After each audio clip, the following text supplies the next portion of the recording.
बिस्मिल्लाहिर्रहमानिर्रहीम वस्सलातु वस्सलामु अला सय्यिदिल अंबिया'i वल मुरसलीन। सो स्टूडेंट्स, जैसे आप लोगों को मालूम है कि जी कल से जो है आर्मी मेडिकल कॉलेज उनके एडमिशन स्टार्ट हो चुके हैं। एडमिशन पोर्टल ओपन हो चुका है। तो आज की वीडियो के अंदर एक तो मैं आपके साथ वो डिस्कस करूंगा, और दूसरी बात जो आप लोग बार बार पूछ रहे थे कि सर रीटोटलिंग का रिजल्ट कब आएगा, तो रीटोटलिंग का रिजल्ट ही अपलोड हो चुका है उनकी वेबसाइट पर। आप सिंपली जाके वहां से अपने रोल नंबर के थ्रू वहां चेक कर सकते हैं। जैसे कि सिंपली आप क्लिक करेंगे तो ये आपके सामने रोल नंबर आप लोगों को टाइप करना होगा, और उसके साथ साथ ये नीचे कोड आप लोगों ने टाइप करना होगा, और उसके बाद फिर आप लोग अपना रिजल्ट ले लेंगे। तो इस तरह से ये आप लोगों को जो रिजल्ट का इंतजार था, एक तो वो अपलोड हो चुका है, और दूसरी बात आज की वीडियो के अंदर कि जो आज जो है वो कल से जो एडमिशन पोर्टल ओपन हो गया एएमसी का, यानी कि आर्मी मेडिकल कॉलेज का, तो उसके अंदर क्या बेसिक चेंजेस आई हैं लास्ट ईयर से, वो मैं आपको आपके इंशाल्लाह एक्सप्लेन करूंगा जी आज की वीडियो के अंदर। और उसके अलावा आप लोगों को जो मेन चीजें चाहिए, हाउ टू अप्लाई, पूरा कंप्लीट प्रोसीजर, वो मैं आप लोगों के साथ शेयर करने जा रहा हूँ। इसलिए टिल एंड मेरे साथ अटैच रहिएगा।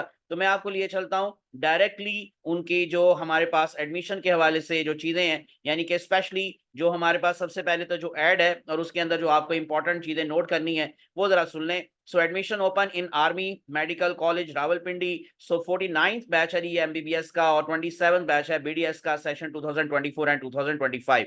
तो जैसे टेंटेटिव डेट कहा गया था ये 9 अक्टूबर, तो उन्होंने एग्जैक्ट 9 अक्टूबर को एडमिशन पोर्टल ओपन कर दिया है। और अब जो प्राइवेट मेडिकल कॉलेजेस हैं, बाकी के जो सीएमएच है, इसी तरह के बाकी, तो उनके लिए उन्होंने टेंटेटिव डेट दी हुई है जी 16 अक्टूबर। तो आप लोगों को इंशाल्लाह 16 अक्टूबर को भी रेडी रहना है कि अगर इनकेस आप लोग प्राइवेट कॉलेजेस के अंदर भी अप्लाई करना चाहते हैं, तो एग्जैक्ट इंशाल्लाह 16 अक्टूबर को ही उनका एडमिशन पोर्टल भी ओपन हो जाएगा। तो इसमें जी जल्दी से मैं कुछ आप लोगों के साथ दोबारा से चीजें शेयर कर देता हूँ। कुछ चीजें वही लास्ट ईयर वाली हैं जो कि मैं आपको पहले भी प्रीवियस वीडियोस में बता चुका हूँ। जैसे कि एलिजिबिलिटी क्राइटेरिया ऑलमोस्ट वही है कि पाकिस्तान सिटीजन होने चाहिए, ओपन मेरिट स्टेट्स की हम बात कर रहे हैं, including Azad Jammu Kashmir and Gilgit Baltistan, so can apply for admission of on open merit seat. इसके अलावा एमडी कैट आपने पास किया हो, जो कि 1 सितंबर 2024 को हुआ था, वो मैंडेटरी है। और पासिंग परसेंटेज आपको पता है कि एमबीबीएस के लिए 55% और बीडीएस के लिए 50%। इसके अलावा 60% एग्रीगेट आप लोगों का मार्क्स होने चाहिए इन एफएससी, प्री मेडिकल और इक्वलेंट, यानी कि ए लेवल एटसेट्रा।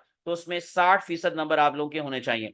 जो फॉरेन सीट्स के लिए एलिजिबिलिटी क्राइटेरिया है वो है candidate who is dual national, Pakistani हो, ओवरसीज पाकिस्तानी हो, can apply for admission on open या on foreign seats. So candidate must have studied and pass HSSC, यानी कि हायर सेकेंडरी स्कूल सर्टिफिकेट, और 12th ग्रेड एग्जामिनेशन और equivalent from outside Pakistan and possess a certificate from the institute last attendant to this effect. इसके अलावा minimum 60% aggregate, जैसे कि open merit के लिए शर्त है, सेम वही बात इनके लिए भी है।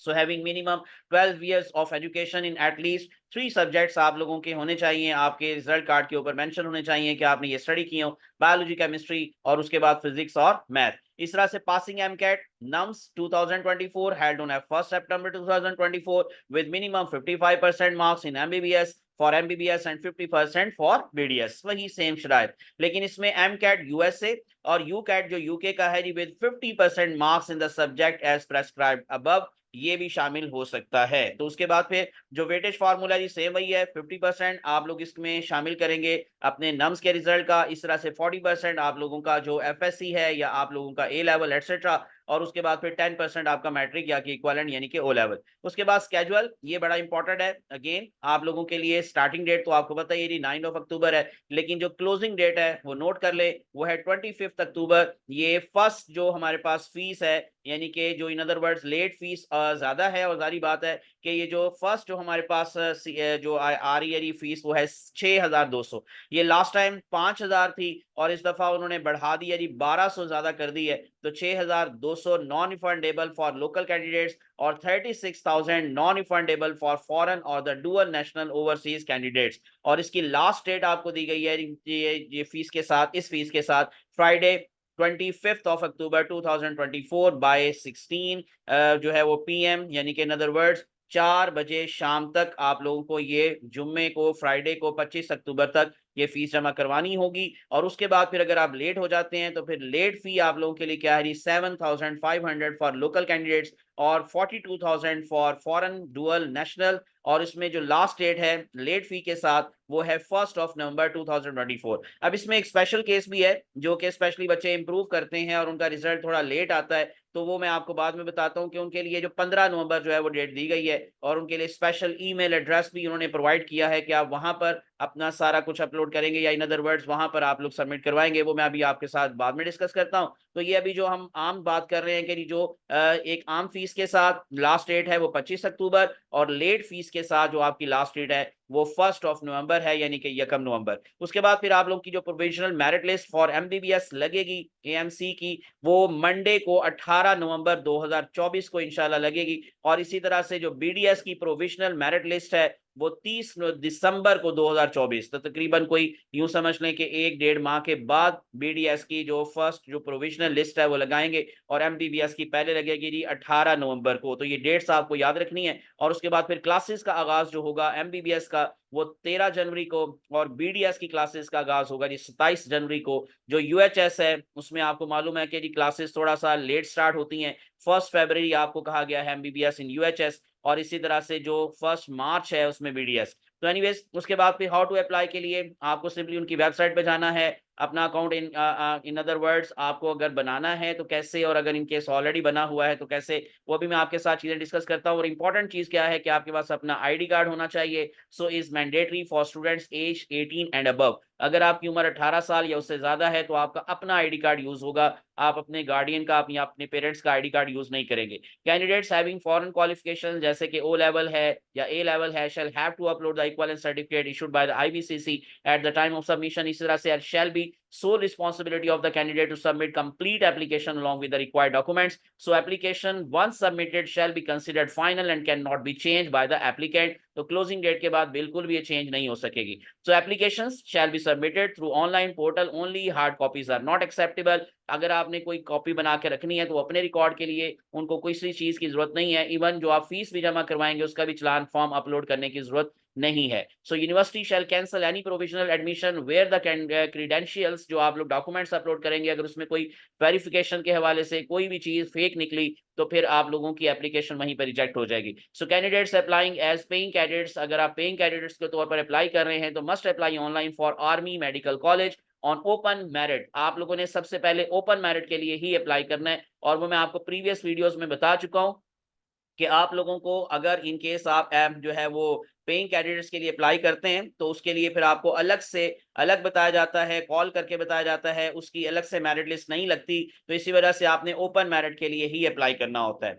सो इसके अलावा जी मैट्रिक और इसी तरह से SSC O level 10th grade etcetera and FSC A level 12th grade certificate must be IBCC attested. तो वो जो बच्चे जो दोनों जगहों पर अप्लाई कर रहे हैं, यूएचएस में भी अप्लाई कर रहे हैं, नम्स में भी अप्लाई कर रहे हैं, तो मैंने जैसे बताया था कि यूएचएस के लिए उन्होंने जैसे कहा कि जैसे बोर्ड की वेरिफिकेशन या बोर्ड की जो अटेस्टेशन है, जो बोर्ड की अटेस्टेशन है वही काफी है। आईबीसीसी का अटेस्टेशन फिलहाल ना करवाएं, लेकिन फिलहाल ना करवाएं।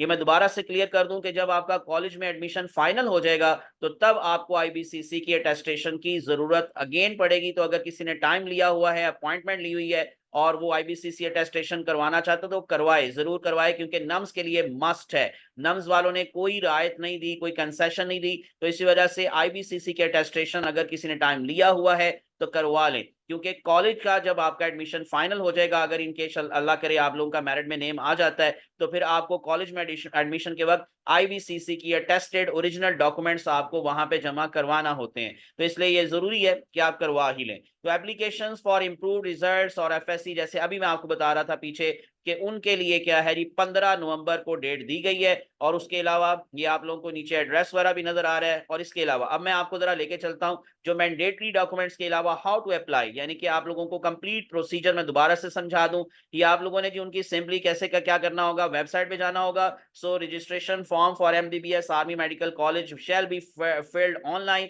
applying with MDCAT NUMS 2024. Click on the login and use the same CNIC waveform, NICOP, passport number and password जो आप लोगों ने at the time of MDCAT registration के वक्त अपना CNIC नंबर या बे फॉर्म का नंबर या कोई भी पासपोर्ट नंबर वहां दिया था, तो सेम वही आप यूज करेंगे और उसके थ्रू आप लॉगिन हो जाएंगे अब जो एडमिशन पोर्टल है वहां पर। तो आप लोगों ने जो संडे 1 सितंबर को आपका टेस्ट हुआ था नम्स का, उसके लिए जो आपने रजिस्ट्रेशन के वक्त बे फॉर्म या दोबारा से मैं बता दूं जो पासपोर्ट नंबर या एक्सेट्रा कोई भी चीज यूज की थी फॉर रजिस्ट्रेशन, वो सेम वही चीज यूज होगी। ठीक है, और उसके बाद फिर आप लोग दोबारा से उसी के ऊपर अप्लाई करेंगे। अब मैं थोड़ी सी बात इसमें अब आपको मजीद क्लियर कर देता हूँ कि आपको फर्दर कौन कौन सी चीजें रिक्वायर हैं और कौन कौन सी चीजें आपको चाहिए होंगी। तो ओके जी, जो अप्लाई करेगी एम कैट यूएसए या फिर यू कैट यानी कि यूके के साथ उसके स्कोर के साथ, तो वो क्या करेंगे, उनको नए सिरे से अब अकाउंट बनाना पड़ेगा। So applicants want to apply on the basis of MCAT USA या UCAT UK for foreign seats will have to sign up on online admission portal to process the application. तो उनको sign up करना है, enter करना है अपना full name, और इसी तरह से फिर enter your active functional email address, then set your password and retype it, और उसके बाद फिर enter captcha and then click on registration sign up. So after registration, log in with the same credentials to apply based on the MCAT, UCAT, etc. वहां पर जो आप लोगों ने यूज किए थे अपनी आइडेंटिटी, उसी के साथ आप फिर वहां पर लॉग इन होंगे, और उसके बाद फिर एप्लीकेशन के स्टेप्स हैं। सो स्टेप 1 में आपने अपना प्रोफाइल बनाना है। Profile information will be auto picked from already saved information, कि अगर किसी ने एमडी कैट रजिस्ट्रेशन के वक्त जो जो इंफॉर्मेशन वहां प्रोवाइड की थी, वही सारी की सारी दोबारा से जो है वो ऑटो इंफॉर्मेशन है, यानी कि ऑटो पिक का मतलब वो सारी इंफॉर्मेशन खुद ब खुद पिक हो जाएंगी और आपको दोबारा से नए सिरे से उसकी फिलिंग नहीं करनी पड़ेगी। However, for other information required such as father, guardian, CNIC, NOC, NICOP, etc., upload the image as per the given format and click save. For new candidates who registered on the basis of MCAT or UCAT will be required to fill the complete form as per the given format and click save. तो उनको दोबारा से नई information सारी वहां पर देनी पड़ेगी। तो सेट स्टेप 2 क्या जी, टेस्ट इंफॉर्मेशन, यानी कि जो आपने टेस्ट दिया था उसमें कितना स्कोर आपका रहा। So test information of MD cat will be auto fetched, यानी कि जैसे ही आप लोगों ने वो करना है, क्योंकि आप लोगों का ऑलरेडी सारा डाटा उनके पास मौजूद है, तो आपके टेस्ट का स्कोर खुद ब खुद सामने आ जाएगा। So candidate will be required to enter, लेकिन जो यू कैट वाले हैं या एम कैट यूएसए वाले हैं, तो उनको अपना स्कोर वहां पर दोबारा से मेंशन करना पड़ेगा। So will be required to enter his और her roll number along with the total and obtained marks, upload result card and click save. उसके बाद स्टेप 3 पर आप अपनी एकेडमिक इंफॉर्मेशन वहां पर प्रोवाइड करेंगे, तो complete the academic information and upload the required documents. Step 4 पर आप लोगों ने जो कैटेगरी है वो चूज करनी है कि आप ओपन मेरिट में अप्लाई करना चाह रहे हैं या फॉरेन सीट्स पर। डेफिनेटली अगर कोई सिर्फ पाकिस्तानी है तो वो सिर्फ ओपन मेरिट पर कर सकता है, और अगर कोई डुअल नेशनल है तो वो ओपन मेरिट पर भी अप्लाई कर सकता है और फॉरेन सीट पर भी। सिर्फ आपको फीस अलग अलग जमा करवानी पड़ेगी, ये ज़हन में रख ले कि एक ही फीस के साथ आप दोनों कैटेगरीज पर अप्लाई नहीं कर सकते। ओपन मेरिट की सीट अलग अलग आपको देना पड़ेगी फीस, और फॉरेन सीट्स के लिए अलग। So at this stage candidate will able to apply for open merit और foreign seat based on the eligibility criteria. So MBBS मीडियस program will be auto selected based on passing criteria, कि अगर इनकी आपकी percentage जो है वो 55% से तो कम है लेकिन 50% से ज्यादा है, तो ऑटोमेटिकली आप बीडीएस के लिए जो है वो एलिजिबल है, और अगर आपकी 55% या उससे ज्यादा है तो आप दोनों के लिए एलिजिबल है। So open merit seats MBBS और BDS will be appear to candidate who will select Pakistani as their nationality at step 1 और click on proceed to the next step। और जो dual national हैं,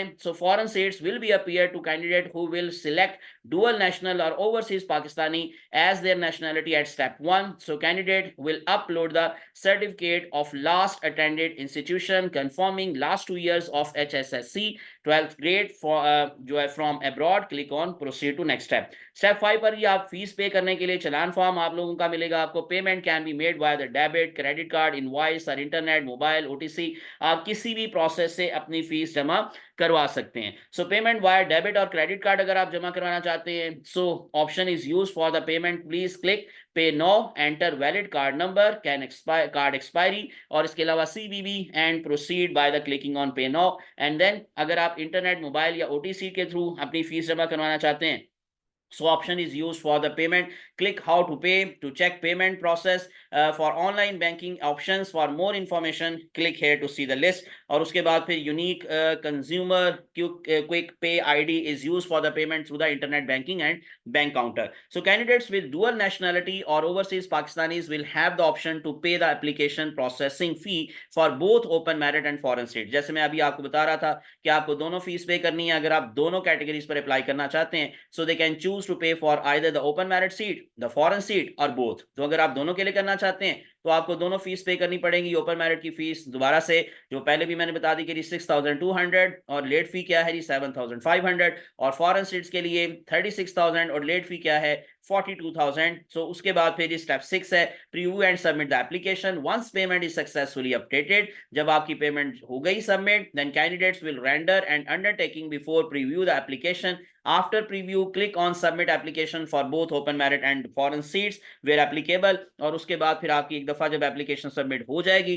तो वो चेंज नहीं हो सकेगी। तो मैंडेटरी डॉक्यूमेंट्स दोबारा से सुन ले रही कि कौन कौन से डॉक्यूमेंट्स आपको रिक्वायर हैं अगर आप लोग अप्लाई करना चाह रहे हैं। सो उसमें ओपन मेरिट सीट्स के लिए recent coloured passport size photograph of the applicant with blue background. अब यूएचएस वालों के लिए व्हाइट बैकग्राउंड है और नम्स वालों ने ब्लू बैकग्राउंड का कहा है। ये याद रखिएगा, दोनों ही आपके कंप्यूटर में होनी चाहिए। जब आप यूएचएस के लिए अप्लाई करेंगे तो व्हाइट बैकग्राउंड के साथ, और जब आप नम्स के लिए अप्लाई कर रहे हैं तो ब्लू बैकग्राउंड के साथ। इस तरह से valid CIDC B form of the candidate and then valid CNIC या फिर ऑफ फादर और गार्डियन, और इस तरह से मैट्रिक का सर्टिफिकेट और result card issued by the concern बायस। और जैसे कि मैंने बता दिया कि आईबीसीसी के अटेस्टेशन मस्ट है अप्लाई करने के लिए नम्स के अंदर। इसी तरह से जो आप एफएससी का सर्टिफिकेट है या रिजल्ट कार्ड है वो भी आईपीसी से टेस्टेड होना चाहिए, वो आपने अपलोड करना है। Transcript of O level where applicable, transcript of A level where applicable, and result of MD CAT NUMS 2024 result जो कि आपका 1 सितंबर को आया था।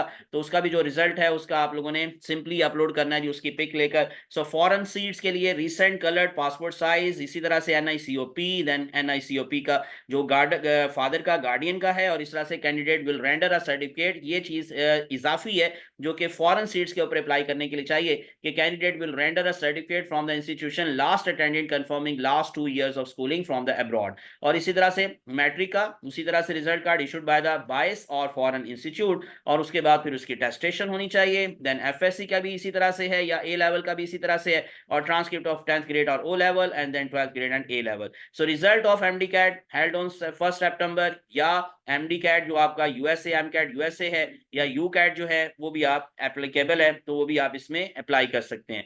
इंपॉर्टेंट चीज आखिर पर क्या है कि applicants can apply by using the desktop. आप लोगों के मोबाइल से भी ये आप लोग एप्लीकेंट्स जो हैं वो अप्लाई कर सकते हैं, लैपटॉप से भी कर सकते हैं और कंप्यूटर से भी। ज्यादा बेहतर होता है कि आप अपना लैपटॉप या अपना पीसी यूज करें क्योंकि वहां पर जरा इमेज क्लियरली नजर आता है। So applications shall only be received through the online portal. Print out of application and paid for the voucher need not to be submitted.